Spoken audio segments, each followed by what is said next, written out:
mentors for the amateur radio community. And you've come a long way, and you will continue, no doubt, to come a lot further.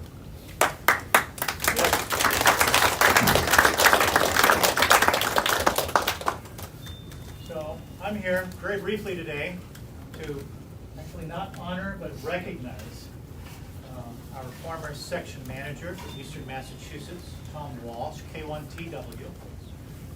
Tom, I've got many of Tom's friends and relatives here today. Marjorie's here, Fran, his lovely wife, Fairly, and friends. Thank you all for coming. We should have actually done this about a year ago, right?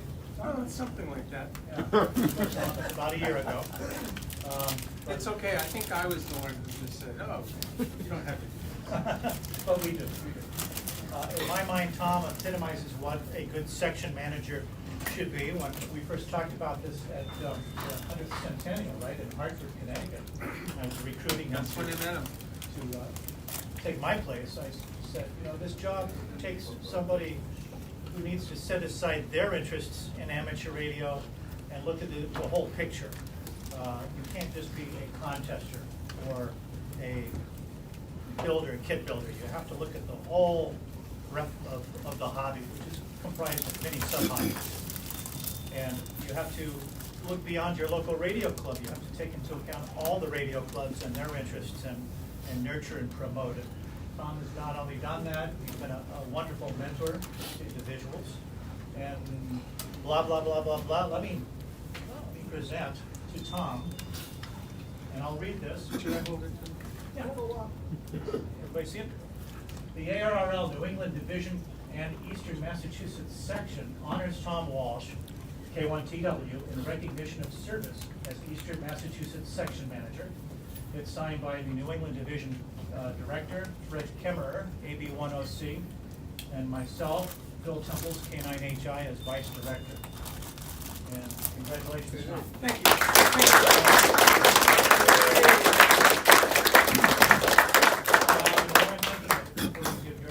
Ray, why don't you come on up? Western Massachusetts Section Manager, AA1SE, Ray LaJoy. Yep.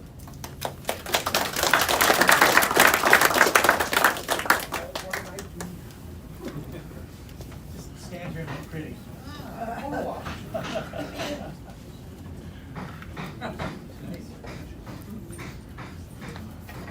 Thank you.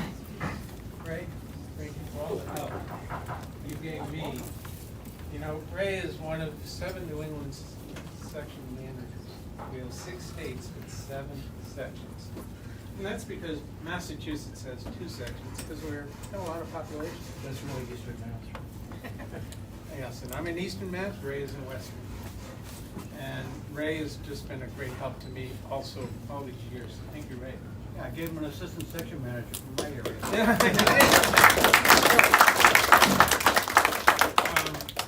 Bob told me to keep the talk under 3 hours, so seriously, I want to just make a couple minutes at most. First of all, you know, I look around the room and I see all the young people here, all the families here, and a lot of friends that I've made over many, many years as a ham radio operator. You know, when I became a ham, I was a young person like the kids in the room. But we didn't have New England SciTech back then. So Bob, I want to thank you first of all for the amazing work you're doing here and how many families, and it's wonderful. I didn't have that when I was 13, but I did have a section manager. His name was Frank Baker, though he won ALP. I'll just say this quickly about him. He was so nice to me when I was a brand new novice. He helped me in so many ways. I reached out to him because he's listed, oh, this is important, everybody. To me, the most important page in QST every month, page 16. Always look at page 16. That's the list of the section managers. There are 71 section managers in the United States. And every one of them is there to help you. And they will be glad if you reach out and you need help. They have staff of people involved in public service, technical assistance, They can get you hooked up with clubs. So please, QST is a wonderful magazine. There's many great stories every month in it. But also make sure you read page 16 and talk to your section manager and maybe help him as a volunteer. I had this great guy who got me started, Frank Baker. He was a section manager in Eastern Mass from the 30s to the 70s. I don't know if anybody has done it longer. That's amazing. I think he stepped down in like 1977 after 35 years or something like that. 40-something years. 40-something. You know who I'm talking about. Yep. So look, the section manager is there to help you. ARRL is there to help you. For volunteers in the ARRL, if you like getting involved in things, mentoring, we've got a great mentoring program starting. Volunteer, reach out to the section manager. He can tell you how you can help, or he can help you.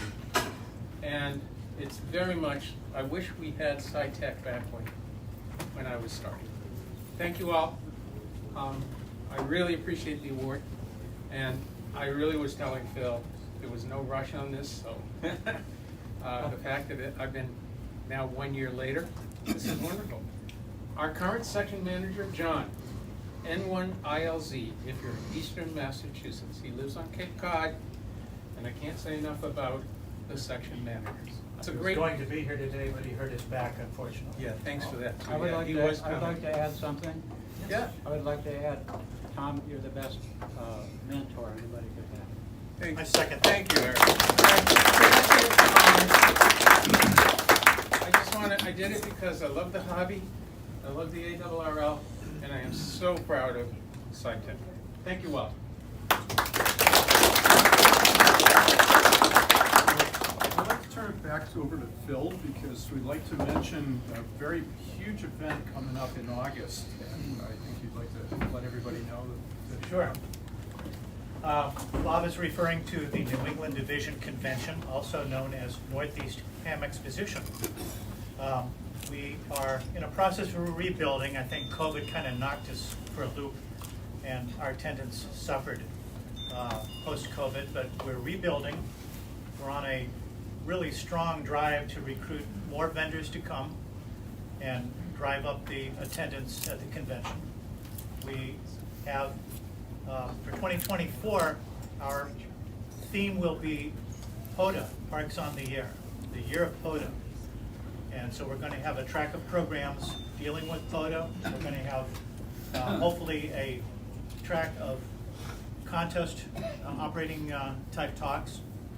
Lots of things. It'll be something for everybody. We have a dynamite speaker booked for the Saturday night banquet.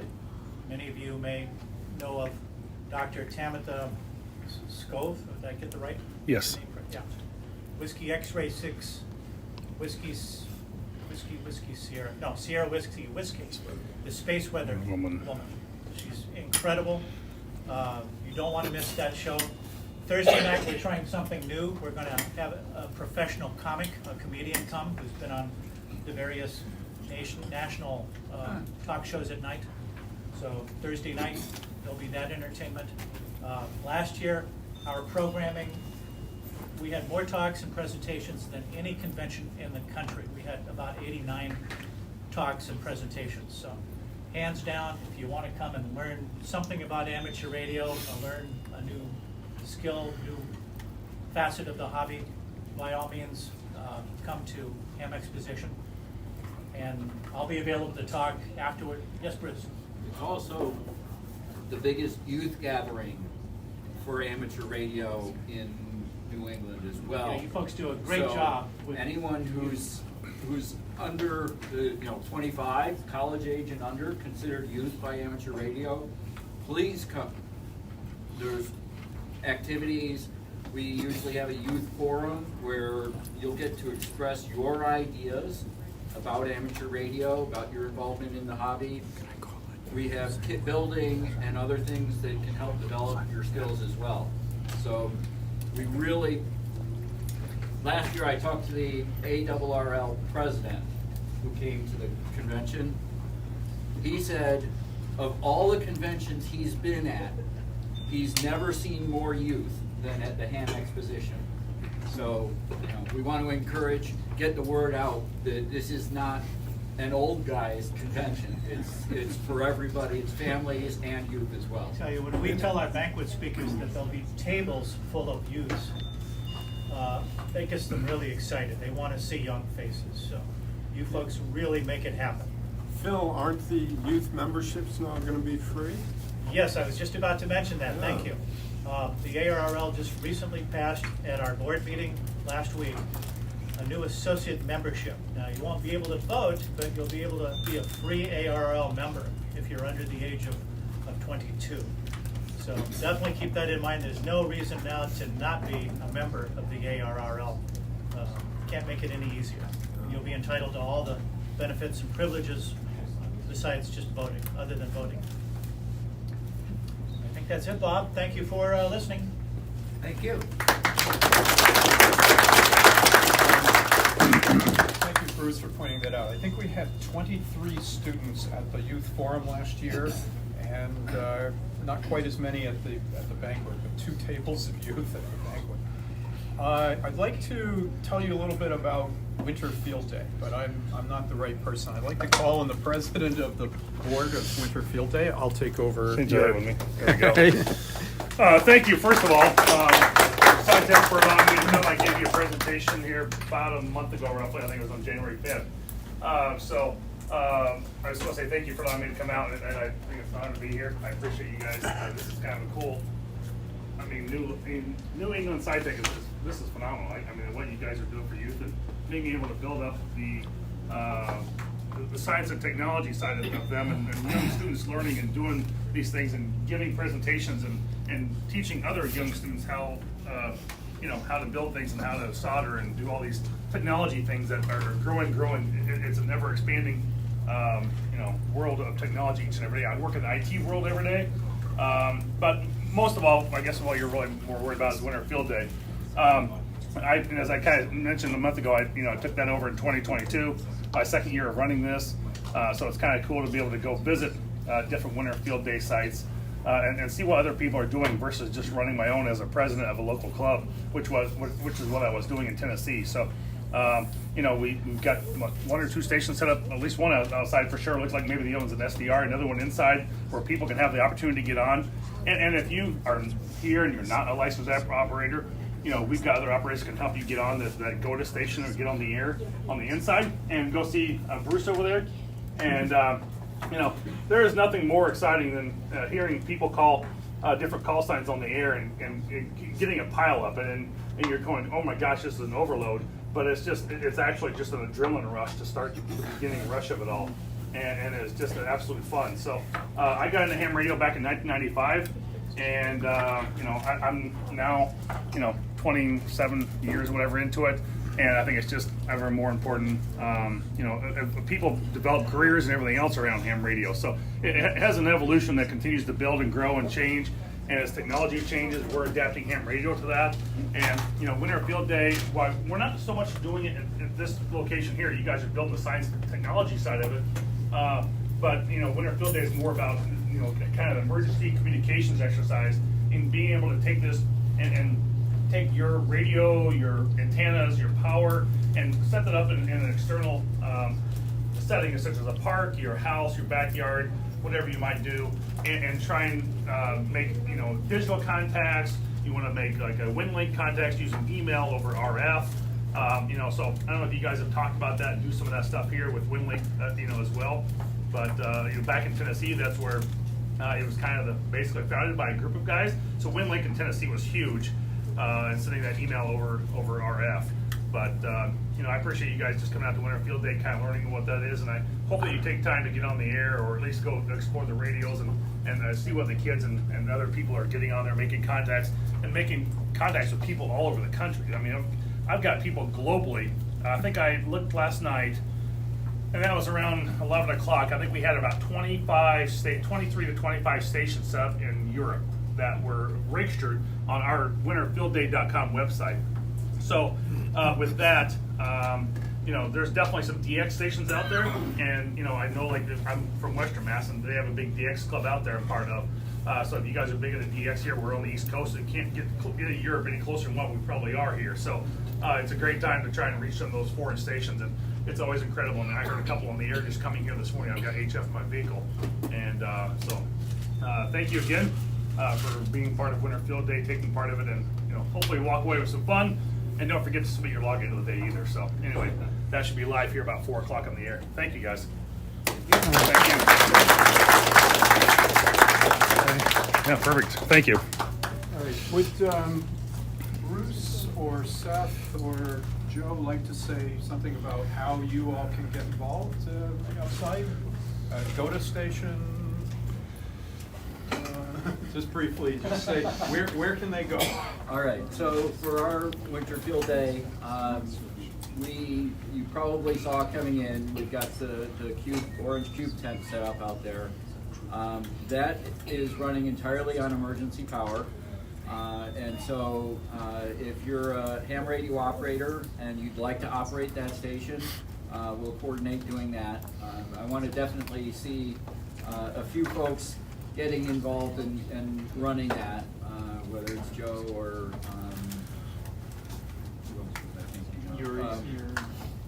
Zach.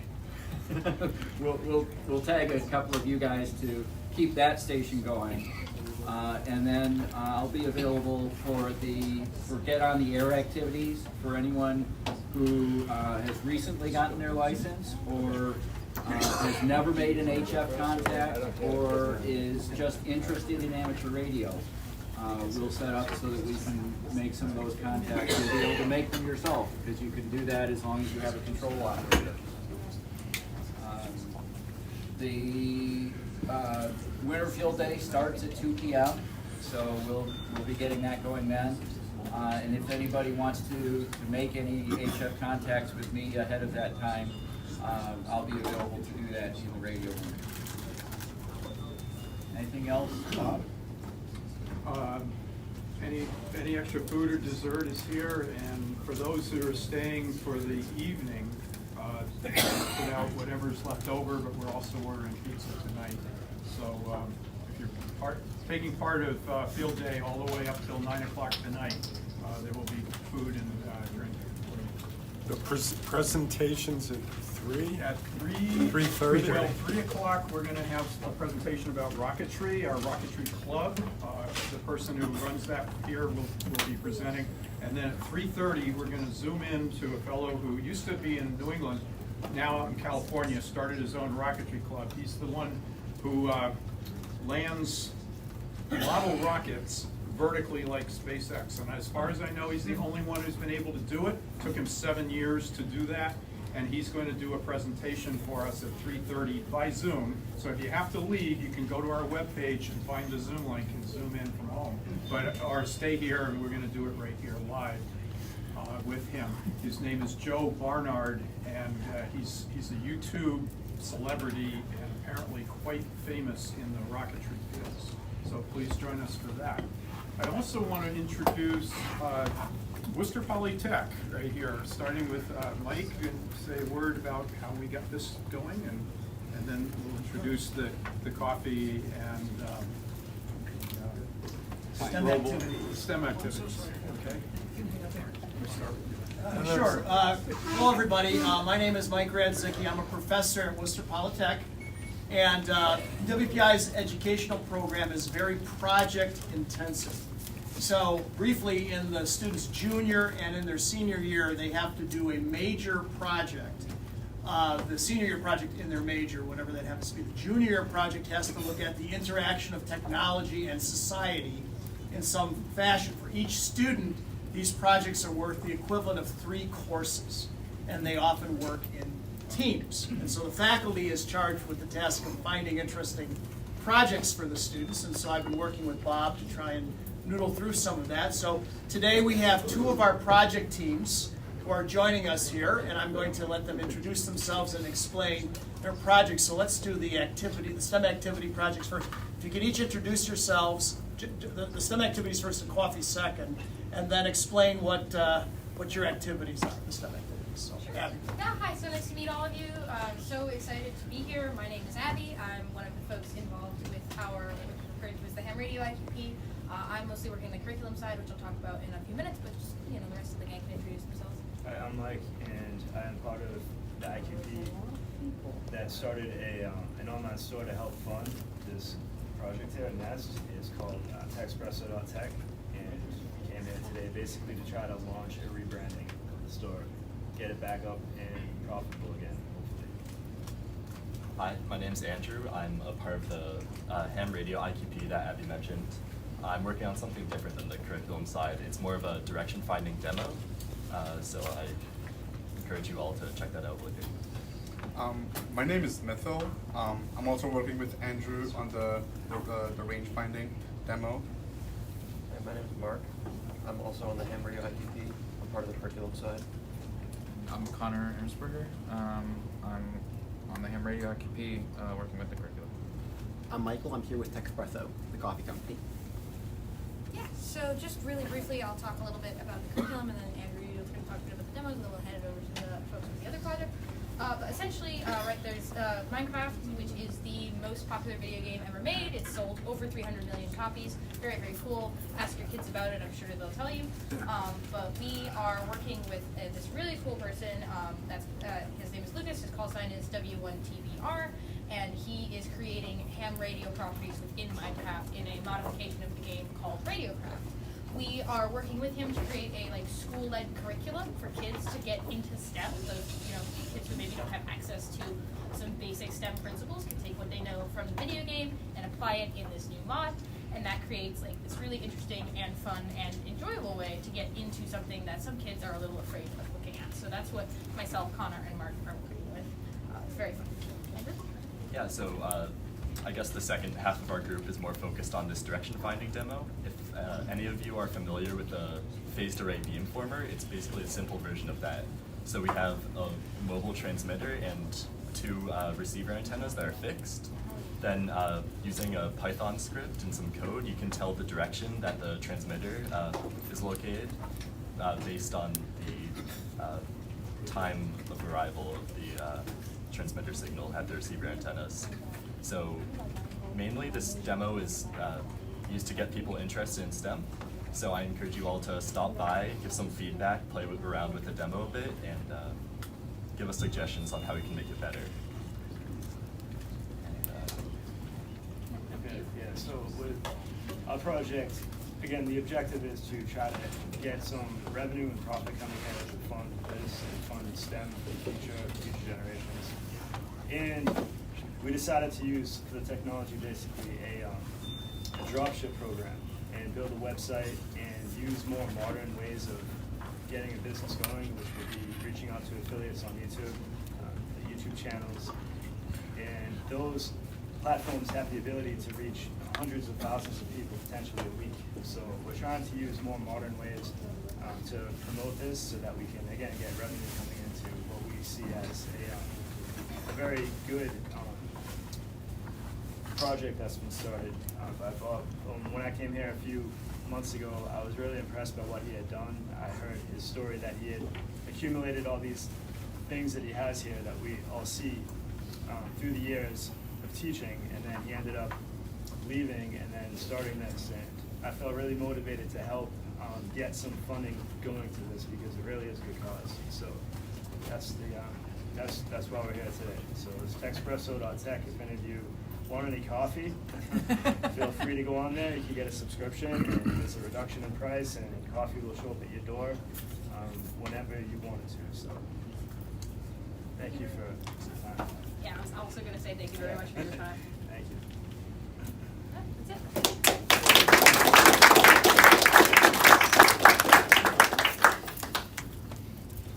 Anything else? All right, for anyone sticking around, from 1 o'clock to 3 o'clock, there's a special class happening here. And Seth has just left Max. All right, let me introduce Max and his dad, who just stepped out for a minute. I know I put you on the spot, you didn't realize you were going to say something. But say something about what this class is about and what your project this July is going to be. Yeah, so from 1 to 3 today and on most Saturdays throughout like the school year. We are hosting a class called Strata Science, and a number of the children in here are in that class. And it's basically project-driven STEM learning. So we're teaching things about how to use Arduinos and sensors and interface them and combine them to fly on a weather balloon flight. And weather balloon flights are used by the National Weather Service. There's 92 stations throughout the United States. And they're called radiosondes, and they're launched twice a day.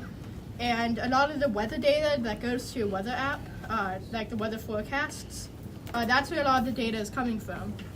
So those are National Weather Service launched balloons. But there are also, us amateurs also like to launch our own balloons. So high altitude balloons, or HABs, we're kind of teaching and getting kids experiments. We're teaching them the scientific method, the engineering process, and learning how to actually make the experiments come to life, learning about electronics and coding. And they can put the experiments on the flight, and we'll be launching a big balloon launch in July, maybe early August or late June, but most likely July, and it'll be a big event. So Max, you are a ham radio operator, right? Yeah, I'm an How many amateur. years have you been? I've been an amateur extra for I think 2 years. I first got my license in 2020. Very good. And so Max, you've launched balloons before. How many so far have you launched? So we've launched about 6 balloons with our own balloon society. We have a club called the New England Weather Balloon Society, hosted through NEST, which is a community of building, launching, and recovering balloons. So we've launched about 6 balloons in a society, and we've helped another participant in the club a lot with his balloon flight, Wilder Stan. And he launched a balloon with the GoPro, and he had a little dice. He had a little die, and when the balloon landed, it would show a number, and that's how much he would donate to the Boston Children's Hospital. So he helped him a lot through there, so 6.5 about. So Max, a lot of the students that are going to be in your class have arrived, and if you look around the room, there's a lot of youth here. Just a curiosity, how many of you have a ham radio license? Raise your hands. Youth members, look around. You might want to pan the camera around. How many of you, keep your hands up, how many of you have a ham radio license? Many over here. And this side? No? Okay, down the hall here, Roy, and okay. And how many of you are currently in a class or studying to get a license? Some of you are. There we go. And another one way over there. So we do try to get as many youth involved in ham radio, and then give them opportunities to continue to do ham radio. It's hard for them to go to meetings on the evenings of weekday evenings when they have homework and early bedtime. So Max and a number of others have started up the Wireless Technology Club, which meets on Saturdays, which provide, or alternate Saturdays, to provide hands-on wireless technology for hams and for non-hams too. People who haven't yet figured out that they really want to eventually become hams. But we'll get you started by looking at wireless technology of all kinds and hands-on projects. Have I forgotten anybody? We had a lot of people who wanted to say something today. Is there anyone else who wants to say anything? Anyone from the youth who want to say anything? Okay, I think we've covered everything, and we're about ready for, we're going to have to clear out the food and get ready for, at least this table needs to be used by the Strata Science class. Thank you all for coming, and stick around.